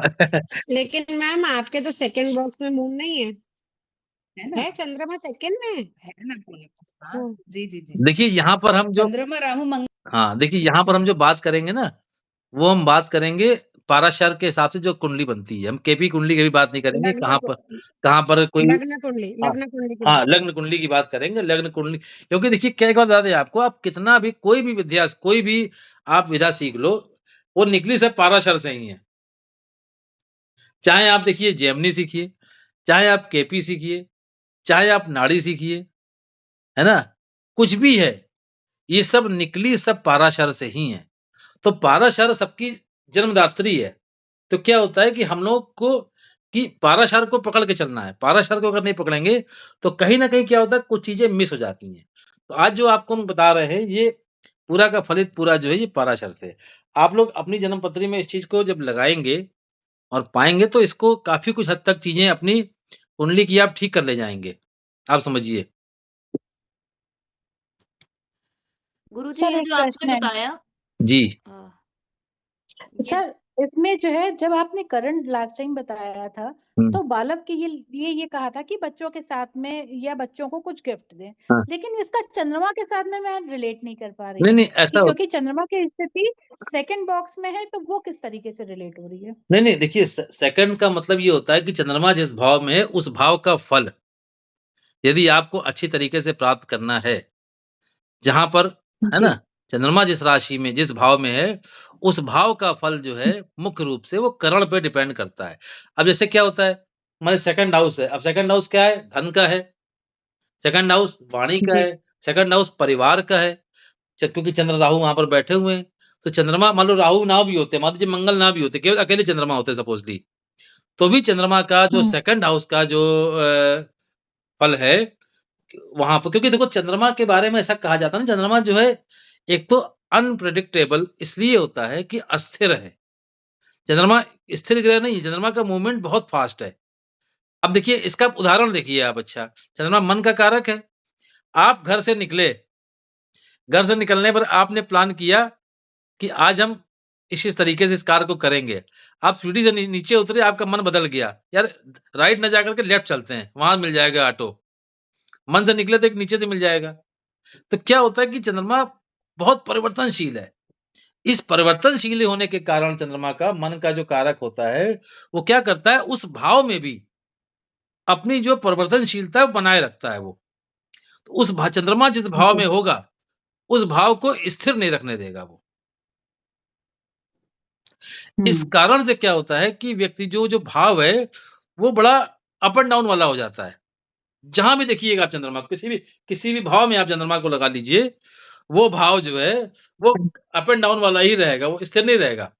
अब यहाँ पर क्या होता है, अगर उसको हमें पकड़ना है, तो हम खाली ये देख लें कि करण को पकड़ लें, कि कौन-सा करण है। बस उससे कहीं न कहीं रिलेटेड रेमेडी अगर हम करेंगे, तो चंद्रमा में एक कहते हैं कि स्थिरता आने लग जाती है। जी। ठीक है ना गुरुजी सुनीता जी? लेकिन ये भी तो कहते हैं ना पाराशरी में, करेक्ट, सॉरी माफी चाहूंगी इफ आई एम रॉन्ग, जी, जी। कि भी जो चंद्रमा सेकंड हाउस का बहुत अच्छा होता है। नहीं, नहीं देखिए चंद्रमा मून की स्थिति सेकंड बॉक्स में सबसे अच्छी होती है, प्लेसमेंट ऑफ मून। देखिए मैं क्या बता रहा हूँ आपको फिर सुनिएगा, कि 2 तरीके होते हैं। एक होता है व्यक्ति का मान लीजिए नेचर, जैसे मान लीजिए सपोज़ली आप हैं। अब मेरी बात को आप इस तरीके से समझिएगा, आप हैं। मान लीजिए आपका नेचर ऐसा है कि आप बड़ा मतलब जो है टू द पॉइंट बोलती हैं और बड़ा मतलब अगर ज़रा-सा भी कुछ गलत कुछ भी है तो आप वो बोल देंगी वो। अब आप मान लीजिए वैसे आप बहुत अच्छी हैं, है ना? सारी चीज़ें हैं, आपके अंदर बड़ा अच्छा सब कुछ है। अब मान लीजिए किसी के घर गईं, वहाँ जाके बैठी, तो थोड़ी देर तो आप अपने आप को सँभालेंगी अगर वहाँ गलत हो रहा है और थो उस नहीं समझ में आएगा तो आप कुछ ना कुछ बोल देंगी, कुछ ना कुछ कमेंट कर ही देंगी वो। तो ये जो अंदर का जो नेचर होता है ना व्यक्ति का, जैसे व्यक्ति का नेचर है वैसे ग्रहों का नेचर है। अब ग्रहों के बारे में कहा जाता है कि कलानाथ जो है, वो धैर्यहीन हैं, उनके बारे में कहा गया है। कलानाथ धैर्यहीन हैं। अब धैर्यहीन होने का क्या होता है, जिस हाउस में बैठते हैं, वहाँ पर अपने नेचर के अनुसार वो फल करने लग जाते हैं। सेकंड हाउस में चंद्रमा का फल बहुत अच्छा है क्योंकि चंद्रमा नैसर्गिक रूप से सेकंड हाउस में उच्च के हो जाते हैं। अगर आप नैसर्गिक कुंडली देखेंगे, तो मेष और वृष राशि में चंद्रमा जब बैठेंगे, तो उच्च के हो जाएँगे। और दूसरी एक चीज़ समझ लीजिए कि वृष राशि एक ऐसी राशि है, जिसमें कोई भी ग्रह नीच का नहीं होता, अकेली शुद्ध राशि है, समझिए आप। इसीलिए सेकंड हाउस जो है, वो चंद्रमा का शुद्ध भाव माना गया है, क्योंकि वृष राशि किसी की भी नीच राशि नहीं है। बाकी राशियों में कहीं न कहीं उच्चता-नीचता मेष में देखिए शनि जो है, नीच के हो गए। तो इस तरीके से क्या होता है कि वृष को इसलिए अच्छा कहा गया, सेकंड हाउस अच्छा कहा गया। लेकिन इसके बाद भी ग्रह अपनी टेंडेंसी के अनुसार उस कार्य को करेगा क्योंकि उसका वो नैसर्गिक अगर कुछ गुण है, तो नैसर्गिक अवगुण भी है उसका। भाई साँप अगर काटना छोड़ सकता है, लेकिन फुफकारना नहीं छोड़ेगा। ठीक है ना? तो ऐसी स्थिति हो, तो वहाँ पर क्या होता है जिस हाउस में चंद्रमा हो और जो करण आ रहा है आपका, उस करण की रेमेडी जो है, जो बताई गई है, उसको आपको कर लेना चाहिए। ठीक है जी? और कुछ क्वेश्चन? सर इसमें ऐसे भी बोल सकते हैं कि अगर आपका मन अस्थिर है, हाँ, तो अपने करण को पकड़ के उस बिल्कुल। टाइम पे वो रेमेडी कर लो, बिल्कुल, बिल्कुल। किसी भी भाव में बैठा हो। हाँ, किसी भी भाव में बैठा हो, बस किसी भी भाव में बैठा हो, उस करण को पकड़ के रेमेडी कर लीजिए। जी सर। उस करण को रेमेडी, क्योंकि करण का यही काम ही है करण का ना। करण को इसीलिए चंद्रमा से जोड़ा गया है कि चंद्रमा को जो, जब हम बता तो रहे, जब हम आपको बता रहे, जब हम इसमें रिसर्च कर रहे थे, तो रिसर्च में चंद्रमा को बहुत बल दिया गया था कि चंद्रमा को बारे में बहुत सारी चीजें थी कि चंद्रमा का ये है, चंद्रमा का ये है। और अगर आप देखेंगे तो हमारी जो वो है अपनी चंद्रकला नाड़ी जो है, चंद्रकला नाड़ी में भी चंद्रमा के ऊपर बहुत ज्यादा जोर दिया गया है। ये इसलिए दिया गया है कि चंद्रमा जो है वो चूंकि मन का कारक है, और चंद्रमा फास्ट मूविंग है, और चंद्रमा सभी राशियों से, सभी ग्रहों से 1 महीने में सबसे मिल लेता है। तो चंद्रमा के ऊपर जितना ग्रहों का नेगेटिव पॉजिटिव इफेक्ट आता है, उतना अन्य ग्रहों पे नहीं आता है। इसलिए चंद्रमा क्या होता है, मिक्सिप हो जाता है। वही चंद्रमा मान लीजिए गुरु से मिले तो अच्छे हो गए, वहीं राहु से मिले तो क्या हो गया, एक अज्ञात भय पैदा कर दिया उन्होंने। कितना भी सेकंड हाउस में चंद्रमा अच्छा है नैसर्गिक रूप से, लेकिन वहां पर राहु भी बैठ गया। राहु ने क्या किया, चंद्रमा को दबाने की कोशिश करी, तो क्या होगा, दबाने की कोशिश की जाएगी, इनके जो टैलेंट है वो जल्दी उतना निखर के नहीं आ पाएगा। तो यहां पर ये बता रहा है कि चंद्रमा को ठीक कर लेना चाहिए करण के द्वारा। और बताइए किसी का प्रश्न?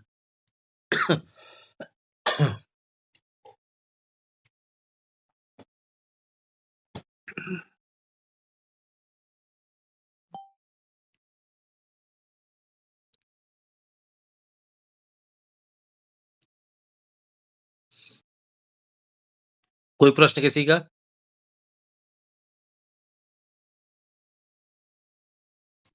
अभी तक समझ में आया सभी कुछ। अभी तक सबको समझ में आया, ठीक बात है। अब आज जो है सत्येंद्र जी बाहर हैं ना, खैर चलिए कोई बात नहीं।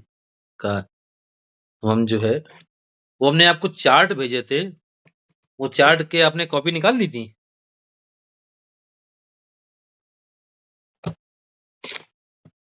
जी। ठीक है, चार्ट थे।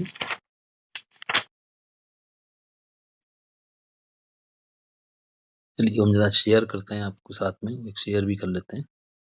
हम्म, हम्म, हम्म, हम्म, हम्म, image,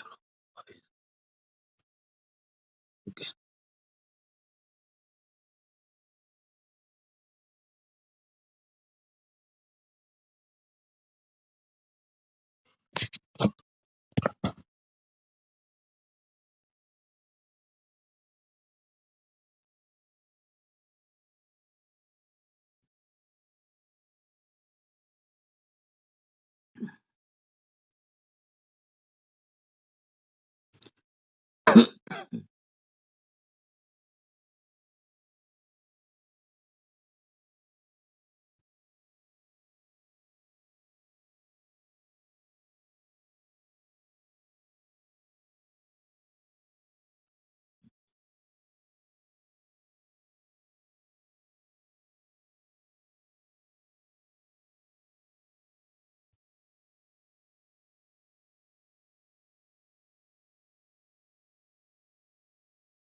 एक सेकंड।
ये देखिए, ये एक चार्ट जो है आपको हमने भेजा था। इसमें ऊपर देखिए जो लिखा हुआ है, सबसे पहले लिखा है वार 31 दिन। अपना भी आप लोग खोल लीजिए। पहला चार्ट है इसमें लिखा है वार 31 दिन, यानी कि दिसंबर। इसके बाद लिखा दिसंबर 2025 ईस्वी। फिर लिखा है मार्गशीर्ष शुक्ल पक्ष, तिथि, घटी, पल, घंटा, मिनट। अब देखिए क्या हो गया, इसमें सबसे पहले देखिए वार। आज देखिए नीचे इसमें एक टिक भी लगा के हमने भेजा था, गुरुवार टिक लगा है, गुरुवार है। और 11 यानी कि 11 तारीख है आज, 11 दिसंबर है आज। इसके बाद देखिए आगे लिखा है 07, यानी कि तिथि के आगे लिखा है 07, यानी कि सप्तमी तिथि। सप्तमी तिथि हो गई। अब लिखा है घटी पल। घटी पल क्या लिखा है देखेंगे इसमें आगे 18 घटी 23 पल, यानी कि घंटा मिनट लिखा है 13 घंटे 58 मिनट। अब ये क्या हो गया है देखिए, इसको समझेंगे। ये जो तिथि है, कि सप्तमी तिथि जो है वो 13:58 तक है। 13 का मतलब ये हो गया 1:58 तक। ठीक है ना। ये तिथि जो है, जो सप्तमी तिथि है, गुरुवार 11 तारीख को सप्तमी तिथि 13:58 तक है। और नक्षत्र क्या है, पूर्वा फाल्गुनी, ये 27:56 तक है। 27:56 का मतलब ये हो गया 24 और 3, 24 रात में 12 बजे और 3 और जोड़ देंगे तो रात में 3:56 तक। योग में आ गया देखिए, विषकुंभ योग है। ये कब तक है, ये 11:40 तक है। करण बव है 13:58 तक, और बालव है रात में 26:28 तक। इस प्रकार से ये देख लिया हमने कि यहां पर पंचांग हमारा ये बतला रहा है। अब देखिए इसके बाद ऊपर देखेंगे, करण के बाद, करण की जो हेडिंग पड़ी है उसके बाद देखेंगे लिखा है चंद्र राशि प्रवेश, यानी कि चंद्रमा का राशि में प्रवेश क्या हो रहा है। देखिए 11 तारीख वाले के सामने आएंगे, वहां पर खाली है। उसके ऊपर का ब्लॉक भी खाली है। उसके ऊपर लिखा है सिंह, यानी कि सिंह राशि में 26:23 पर चंद्रमा का प्रवेश हुआ 9 तारीख को। 9 तारीख को 26 का मतलब ये हो गया रात में 2:23 पर। रात में 2:23 पर 9 तारीख को चंद्रमा का प्रवेश हुआ। 10 तारीख को चंद्रमा सिंह राशि में रहे, 11 तारीख को चंद्रमा सिंह राशि में है, और 12 तारीख को सुबह 10:21 पर चंद्रमा, यानी कि कल सुबह चंद्रमा 10:21 पर प्रवेश कर जाएंगे कन्या राशि में। इसके बाद देखिए लिखा है दिनमान।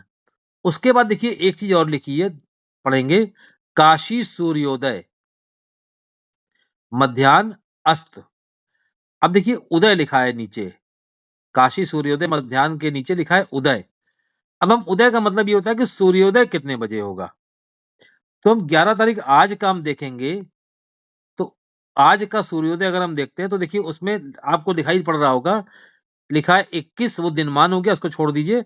उसके आगे लिखा है 37, और सबसे टॉप पे देखिए 1 तारीख में ऊपर लिखा है 6/30, यानी कि 1 तारीख को 6:30 पर सूर्योदय हुआ, 2 तारीख को 6:30 पर, इसके बाद 3 तारीख को 6:31 पर,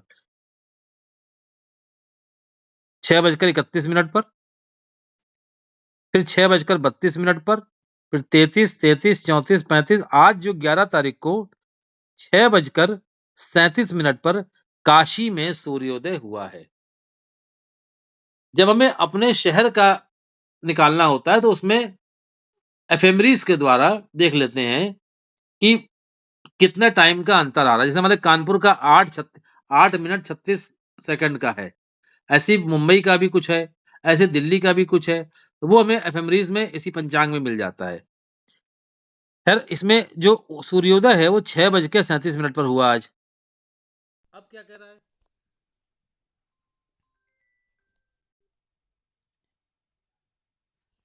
अब ये क्या कह रहा है आगे?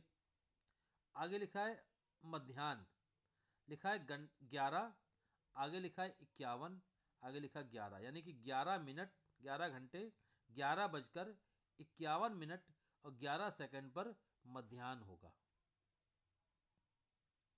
11:51 और 11 सेकंड पर मध्याह्न है। ये दोपहर का समय आ रहा है 11 तारीख को आज का। इसके बाद की लाइन में देखिए उससे ऊपर लिखा है अस्त और इसमें लिखा है घंटा मिनट और नीचे लिखा है 17/08। 17 का मतलब क्या हो गया? 5:08 शाम को 1 तारीख को। अब हम 11 तारीख में अगर आ जाते हैं तो लिखा है आगे 9, यानी कि आज जो है 5:09 पर काशी में सूर्यास्त हो गया। काशी में आज 5:09 पर सूर्यास्त हो गया। तो जब हमें अपना शहर का निकालना होगा तो हम एफएमरीज द्वारा देख लेते हैं कितना प्लस माइनस हो रहा है, प्लस करना है या माइनस। जैसे कानपुर में 8 मिनट 36 सेकंड का प्लस करना पड़ता है, ऐसे अलग अलग शहर का अलग अलग होता है। तो ये हमें पंचांग द्वारा सूर्योदय, सूर्यास्त, चंद्र राशि प्रवेश, इस प्रकार की सब चीजें मालूम पड़ जाती हैं। इसमें कोई कंफ्यूजन, कुछ ही पूछना हो?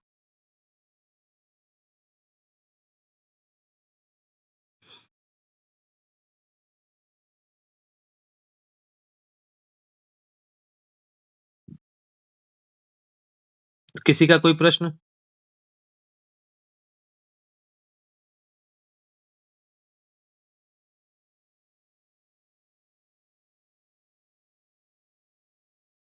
ये तो समझ हाँ जी,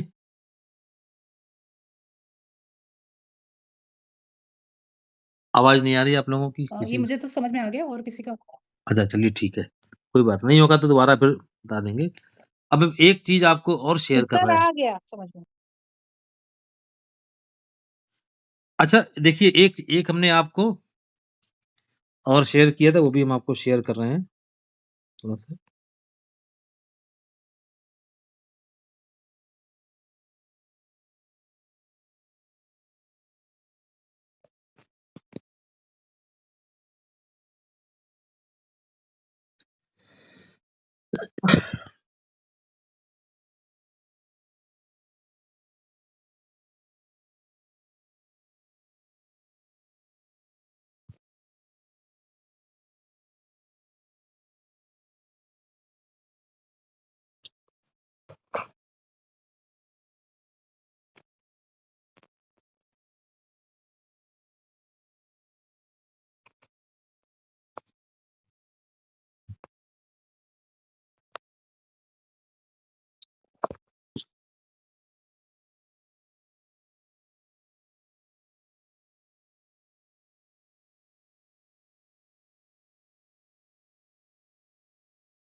एक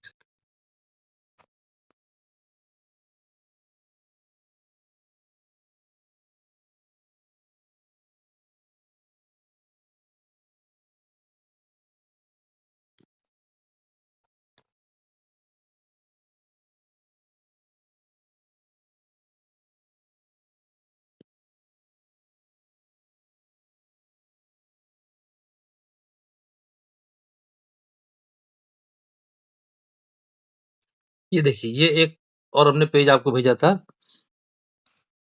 इसमें भी देखिए नक्षत्र वगैरह सब लिखे हुए हैं इसमें, और इसमें भी देखिए इसके द्वारा हम जो है थोड़ा-सा आप अपने से देखिएगा, हमारे में उतना क्लियर नहीं आ रहा है। थोड़ा-सा आप अपने आपके पास जो चार्ट है उसमें देखिएगा, तो आपके पास इसमें क्लियर हो। तो इसके द्वारा हम लग्न निकालना देखते हैं कि पंचांग के द्वारा कैसे लग्न निकाली जाती है।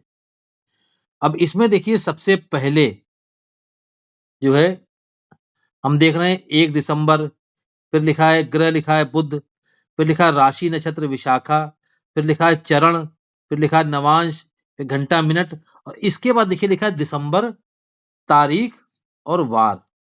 यहां से हम देखते हैं, और इसके आगे देखिए आपको सब पूरी राशियां दिखाई दे रही हैं। मेष राशि, वृष राशि, मिथुन राशि। ऊपर सबसे ऊपर देखिए जो जो पहली लाइन है उसमें लिखा है चिंताहरण पंचांग संवत 2082 दिसंबर सन 2025। तो संवत और सन में 57 साल का अंतर होता है। हमारा जो संवत है वो 57 साल आगे चलता है, सन 57 साल पीछे चलता है। अब इसके बाद यहां पर देखेंगे लिखा है दैनिक लग्न प्रवेश सारणी। लग्न प्रवेश सारणी यानी कि लग्न जो है प्रवेश कर रही है किस समय। अब देखिए सबसे पहले देखिए लिखा है 1 दिसंबर सोमवार, तारीख 1 सोमवार, लिखा है मेष 14:27:40 घंटा मिनट सेकंड। मतलब कि मेष राशि जो है वो दोपहर के 2:27:40 से ये मेष लगन आरंभ हुई है। 1 तारीख को मेष लगन 14 घंटे 27 मिनट 40 सेकंड यानी कि 2:27 से लग्न चालू हुई। और इसके बाद लिखा है वृष के नीचे लिखा है 16:06 यानी कि ये लगन जो है मेष लगन चली है 4:06 तक। 4:06 से वृष लगन चालू हो गई। इसी के बाद मिथुन लगन 18:02 से चालू हो गई 6:02 से। कर्क लगन रात 20:16 से। सिंह लगन रात 22:34 से। कन्या लगन रात 24:48 यानी कि रात में 12:48 से। तुला लगन रात 27 से यानी कि रात में 3 बजे से। वृश्चिक लगन 29:16 यानी कि 5:16 से। धनु लगन 7:37 से। मकर लगन 9:42 से। कुंभ लगन 11:28 से और मीन लगन 12:59 से। अब इसमें देखिए कि आज की डेट की बात करें अगर हम, आज 11 तारीख में आ जाइए। आज जो है मेष लगन 13:48 से आरंभ हुई। वृषभ लगन 15:26 से। मिथुन लगन 17:23 से। और कर्क लगन 19:37 से 21:54 तक चली। अब यहां पर अगर हम देखें तो यहां पर जो लग्न चल रही है इस समय अगर देखेंगे तो 19:37 से लेकर के और 21:54 तक अपनी जो है वो चल रही है कर्क लगन। अब आज की डेट में हम अगर इसको निकालते हैं, मान लीजिए कि इस समय कौन सी लगन चल रही है, तो आ रही है, एक सेकंड होल्ड करिए, न्यू न्यू न्यू न्यू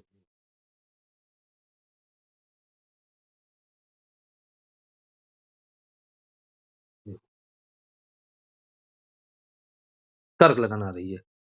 इस समय हम लोग जो बात कर रहे हैं कर्क लगन में कर रहे हैं। पंचांग से आपने देखा और हमने कुंडली से उसे लैपटॉप से वेरीफाई किया, तो इस समय अपनी कर्क लगन चल रही है। फिर से समझ लीजिए, आज 11 तारीख को 13:48 से मेष लगन आरंभ हुई। 15:26 से वृषभ लगन आरंभ हुई। 17:23 से मिथुन लगन आरंभ हुई। 19:37 से कर्क लगन आरंभ हुई। अच्छा ये देखिए, बताइए कि दिसंबर में किसी का जन्म है क्या? आप लोगों में किसी का जन्म दिसंबर में है?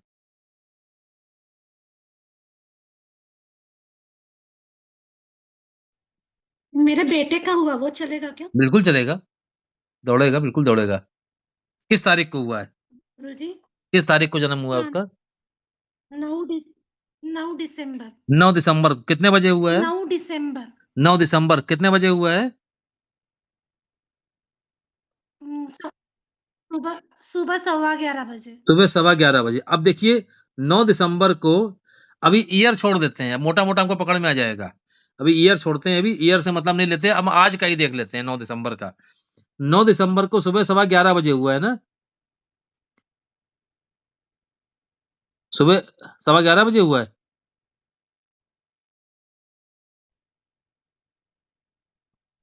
हाँ। 11:15 बजे। अब देखिए इसी 9 दिसंबर में आते हैं। सॉरी 11:37, अगर एग्जैक्ट टाइम चाहिए तो 11:37। 11:37 कोई बात नहीं।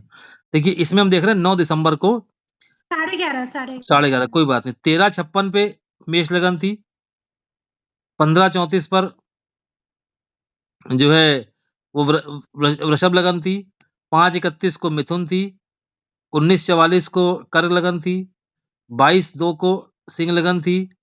24/16 को कन्या लगन थी। 26-29 को तुला लगन लगी। 28-45 पर वृश्चिक लगी। 7-6 पर धनु लगी और 9-10 पर मकर लगन लगी। 10-56 पर लगी कुंभ लगन, जो 12-28 तक कुंभ लगन है बच्चे की।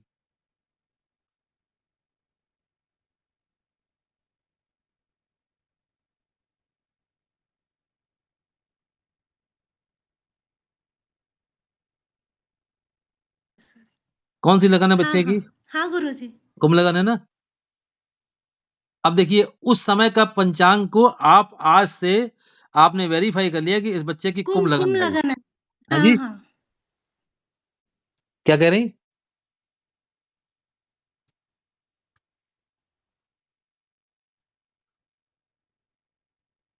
हाँ हाँ कुंभ लगन है, लेकिन कैसे किया आपने? देखिए फिर समझिए, बहुत ध्यान से समझिए। आज के पंचांग से देखिए, अच्छा किस ईयर का जन्म है बच्चे का?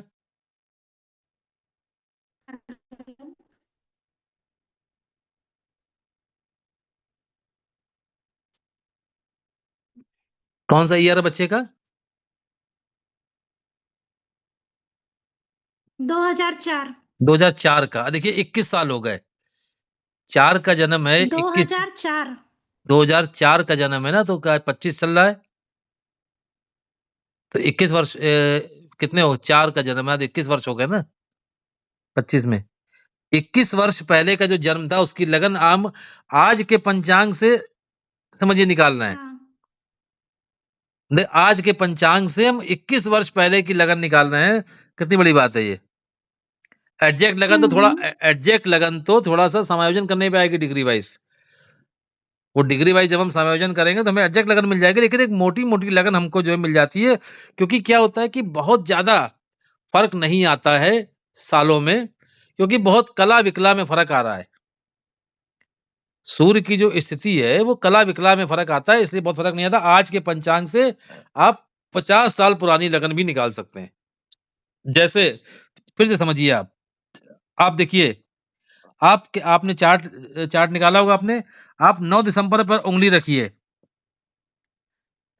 वार बदल सकता है, वार में कोई वो नहीं है। 9 दिसंबर पे रखिए उंगली। 9 दिसंबर से आगे बढ़ेंगे तो 13:56 मेष लगन, 13:56 मेष लगन लगी।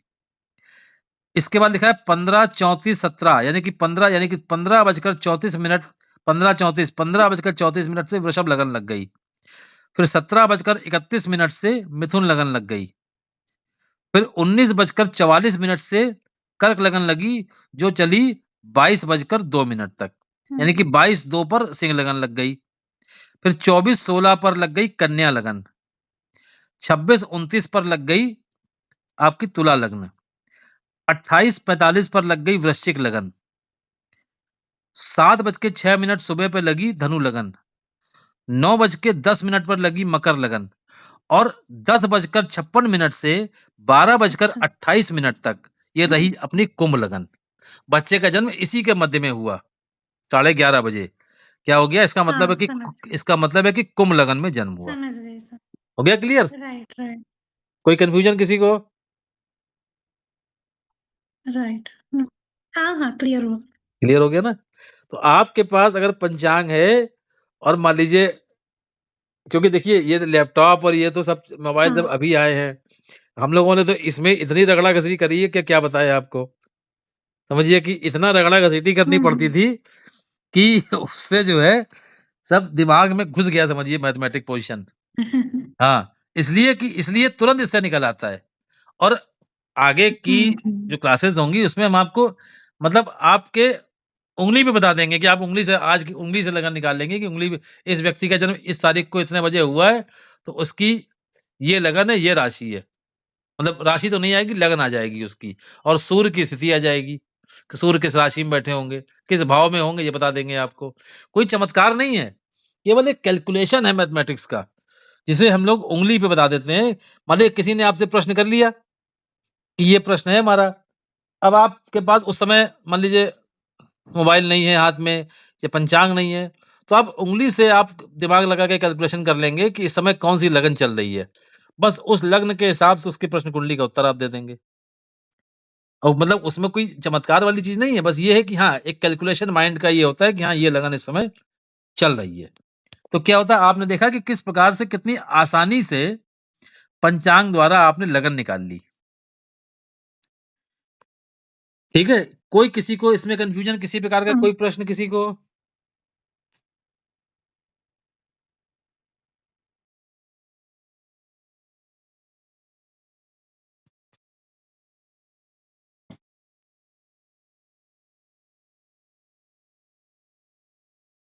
नहीं सर, क्लियर है। क्लियर है बिल्कुल? चलिए, क्लियर है सर। ठीक है। अब एक चीज़ हम और जी, शेयर जी। करते हैं। तीसरा हमने एक पेज भेजा था आपको, पेज निकाल लीजिए वो।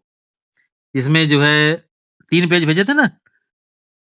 कि हम आपको शेयर करें तीसरा वाला भी। चलिए हम देखिए कोशिश करते हैं, शेयर करते हैं आपको। शेयर कर लेते हैं। नहीं सर, वो हमारे पास प्रिंटेड है, आप शेयर करने में दिखेगा भी नहीं, आप बता हाँ, दीजिए। हाँ, हाँ, ब मतलब ठीक है, वो ठीक है। उसमें थोड़ी दिक्कत आ रही है। देखिए जो तीसरा पेज है, उसमें देखिए सबसे ऊपर लिखा है दिसंबर 2025 सांपातिक काल, दैनिक स्पष्ट सूर्य, है ना? दैनिक क्रांति दक्षिण, अर्धदैनिक चंद्र स्पष्ट, इसके बाद देखिए क्या होता है, ग्रहों की स्पष्टता आ गई है इसमें। यानी कि सुबह लिखा हुआ है दैनिक चंद्र स्पष्ट एवं दैनिक ग्रह स्पष्ट प्रातः 5:30 स्टैंडर्ड टाइम। यानी कि यहाँ पर क्या स्थिति है, ये जो जितने भी ग्रह हम लोग निकालते हैं, स्पष्ट ग्रह जो निकालते हैं हम लोग, है ना? कि ग्रह इतने डिग्री का है, सूर्य इतने डिग्री के हैं, चंद्रमा इतने डिग्री के हैं, मंगल इतने डिग्री के हैं। तो ये डिग्री बाय डिग्री जो है वो पंचांग से कैसे देखी जाती है, ये इस चार्ट के द्वारा पता चलती है। जैसे मान लीजिए सबसे पहले देख लीजिए आप 1 तारीख सोमवार। अब 1 तारीख सोमवार जो है उसमें अभी सांपातिक काल, फिर लिखा है स्पष्ट सूर्य। स्पष्ट सूर्य क्या लिखा है? 7 राशि, 14 अंश, 49 कला, 10 विकला, 1 तारीख में।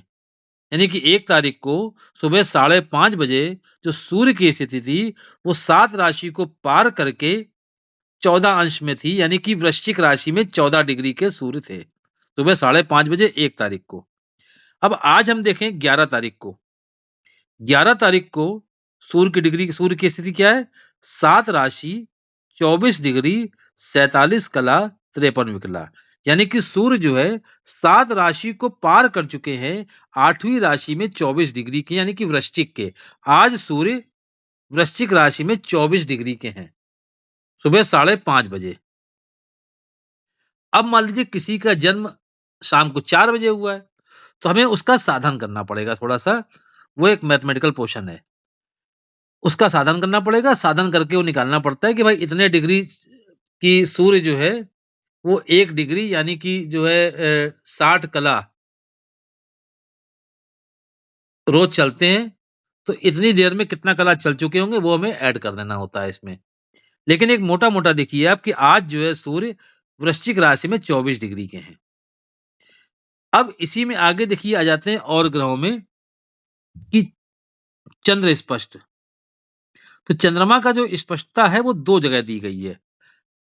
एक तो सुबह 5:30 बजे की है और एक शाम को 5:30 बजे की है। क्योंकि जो चंद्रमा की जो चाल है, वो कहीं न कहीं उतनी फिक्स नहीं, जितनी अन्य ग्रहों की थोड़ी फिक्स है। तो जैसे 1 तारीख को आप देखेंगे लिखा है चंद्रमा, अर्धदैनिक चंद्रमा स्पष्ट, घंटा 5:30। सबसे पहले ऊपर देखिए, वहां दिखा रहा है 1 तारीख को चंद्रमा 5:30 बजे 11 राशि को पार करके 19 डिग्री के थे। 11 राशि को पार करके 19 डिग्री के थे। और आज 11 तारीख को चंद्रमा सुबह 5:30 बजे 4 राशि को पार करके 14 कल यानी कि सिंह राशि के थे। आज हम सामने मेरे लैपटॉप पड़ा, हम देख रहे हैं चंद्रमा जो है वो इस समय सिंह राशि में है। आज चंद्रमा 4 राशि को पार करके 14 कला यानी कि सिंह राशि में आ गए। ये सुबह की पोजीशन थी। शाम की पोजीशन क्या हो गई? 4 राशि को पार करके 21 कला के हो गए 5:30 बजे। अभी भी इस समय यानी कि सिंह राशि में चंद्रमा चल रहे हैं, जो सामने हम मेरे पड़ा हुआ है लैपटॉप पे। आज की कुंडली इस समय वर्तमान समय की वो ये बता रही है। अब देखिए इसके बाद लिखा है मंगल। मंगल का क्या है? सुबह 5:30 बजे की स्थिति क्या थी मंगल की? आज 11 तारीख की, आगे मंगल आ जाएंगे। लिखा है 8 राशि को पार करके 2 डिग्री के मंगल यानी कि धनु के मंगल। तो इस समय मंगल की जो स्थिति है वो धनु राशि में है। हम देख पा रहे हैं, वेरीफाई कर रहे हैं लैपटॉप में कि धनु राशि के मंगल चल रहे हैं। इसके बाद लिखा है बुध। बुध 11 तारीख को 7 राशि को पार करके 4 डिग्री यानी कि वृश्चिक के बुध। इस समय वृश्चिक राशि के बुध है, तो बुध वृश्चिक राशि में इस समय है। इसके बाद गुरु बृहस्पति, और देखिए बृहस्पति में आगे ऊपर लिखा है आर। आर का मतलब ये होता है रेट्रोग्रेड, कि बृहस्पति जो है वो इस समय रेट्रोग्रेड है, वक्री चल रहे हैं।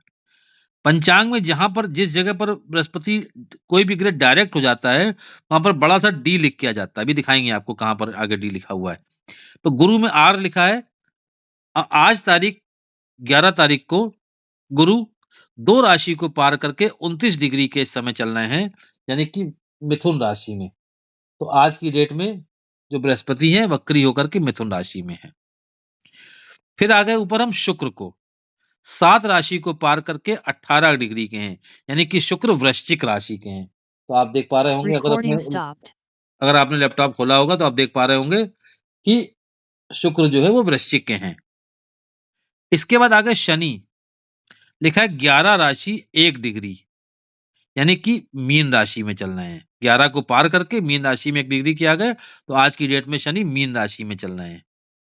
इसके बाद राहु 10 राशि 19 डिग्री यानी कि कुंभ में 10 राशि को पार करके 19 डिग्री। क्योंकि राहु केतु पीछे आते हैं तो क्या होगा, ये 12 से आए हैं 11 में, 11 से 10 में जाएंगे, 10 से 9 में जाएंगे, 9 से 8 में जाएंगे, इसलिए उल्टा चलेंगे ये। तो 10 राशि 19 डिग्री यानी कि कुंभ राशि में 19 डिग्री के राहु चल रहे हैं। केतु की बात करेंगे तो केतु के क्या होता है? केतु की इसलिए नहीं देते हैं इसमें कि बिल्कुल उसके ठीक सामने केतु सेम डिग्री के होंगे यानी कि कुंभ से अपोजिट में सिंह राशि है। सिंह राशि में केतु सेम उतने डिग्री के होंगे जितने के राहु के हैं, इसलिए इन्होंने केतु का यहां पर नहीं दिया है। इसके बाद हर्षल है, नेपच्यून है। अब देखिए नेपच्यून में 11 तारीख के ऊपर 10 तारीख को डी लिखा हुआ है। ऐसे ही जब कोई ग्रह डायरेक्ट होता है तो उसमें डी लिख देते हैं ये। तो इस प्रकार से यहां पर क्या हो गया, डेट वाइज जो है वो ग्रह स्पष्ट दिए होते हैं कि हम किस प्रकार से ग्रहों की को देख लेते हैं कि किस राशि में ग्रह चल रहे हैं।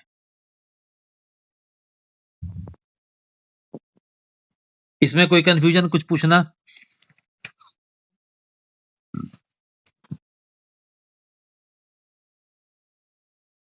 क्लियर है सर। क्लियर है, चलिए बहुत अच्छी बात है, क्लियर है। तो इस प्रकार से हम पंचांग को इस प्रकार से देख लेते हैं कि पंचांग में कैसे, पंचांग से कैसे हम लगन निकाल लें, पंचांग से हम किस प्रकार से और भी ग्रह स्पष्ट देख लेते हैं, तिथि देख लेते हैं, वार देख लेते हैं। इस पंचांग को इस प्रकार से देख लिया जाता है। तो अब आज की क्लास हमारी जो है पंचांग वाली यहीं पर पूर्ण हो रही है और आगे हमारा जो है जो नया इसमें अगर कोई चीज़ मान लीजिए छूट गई, जैसे मान लीजिए मोना जी की कुछ चीज़ छूट गई है, तो उसको आप नोट कर लीजिएगा। जो-जो चीज़ें छूट गई हैं आपकी, तो नहीं समझ में आ रहा है, एक दिन बीच में किसी दिन रिपीट कर लेंगे, 1 घंटे की क्लास ले लेंगे। जो नहीं क्लियर हुआ है आपको वो रिपीट वो कर देंगे, और जो चार्ट मान लीजिए जिस क्लास का नहीं आ पाया है, वो चार्ट बता दीजिएगा तो भेज देंगे। और कुछ होगा तो 1 घंटे की क्लास में लेकर के उसको क्लियर कर लेंगे, तो पूरा आपका क्लियर हो जाएगा। ठीक है जी? जी सर, थैंक यू। ओके जी। तो क्लास को फिर ओवर किया जाए?